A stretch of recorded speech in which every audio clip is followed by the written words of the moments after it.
তৃণমূলে যোগ দিতেই জন বার্লাকে আইনি নোটিশ শুভেন্দুর কি দাবি করা হয়েছে নোটিশে? আলিপুর দুয়ারের প্রাক্তন বিজেপি সাংসদ ও কেন্দ্রীয় প্রতিমন্ত্রী জন বার্লা তৃণমূল কংগ্রেসে যোগ দেওয়ার দিনেই তাকে আইনি নোটিশ পাঠিয়েছেন পশ্চিমবঙ্গের বিরোধী দলনেতা শুভেন্দু অধিকারী। বৃহস্পতিবার গতকাল তৃণমূলে যোগ দিয়ে জন বার্লা শুভেন্দু অধিকারীর বিরুদ্ধে জনহিতকর কাজে বাধা দেওয়ার যে অভিযোগ তুলেছিলেন তার বিরুদ্ধেই এই আইনি পদক্ষেপ নিয়েছেন শুভেন্দু। জন বার্লার অভিযোগকে ভিত্তিহীন, অসত্য ও উদ্দেশ্যপ্রণোদিত বলে নস্যাৎ করেছেন শুভেন্দু অধিকারী। তিনি দাবি করেন, তাকে আক্রমণ করাটা এখন তৃণমূলের নিয়মিত কাজ হয়ে দাঁড়িয়েছে এবং এই কারণেই তিনি মনে করেন যে তিনি সঠিক পথেই আছেন।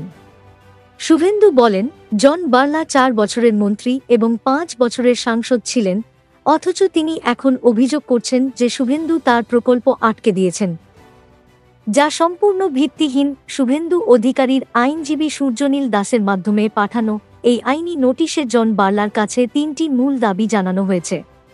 প্রথমত, জন বার্লাকে আগামী 7 দিনের মধ্যে লিখিতভাবে ও প্রকাশ্যে নিঃশর্ত ক্ষমা প্রার্থনা করতে হবে। দ্বিতীয়ত, এই ক্ষমা প্রার্থনা ইংরেজি ও বাংলা সংবাদপত্র এবং সংশ্লিষ্ট মিডিয়া চ্যানেলে প্রকাশ করতে হবে।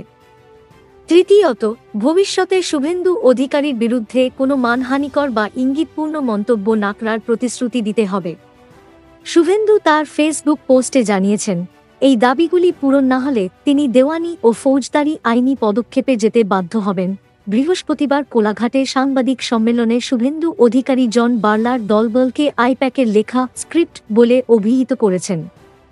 তিনি দাবি করেন, তিনি একমাত্র নেতা যিনি রাস্তায় নেমে সরকার বিরোধী লড়াই করছেন, তাই আইপ্যাক তার বিরুদ্ধে স্ক্রিপ্ট লিখে কাজ করছে এবং তাকেই বারবার নিশানা করা হচ্ছে।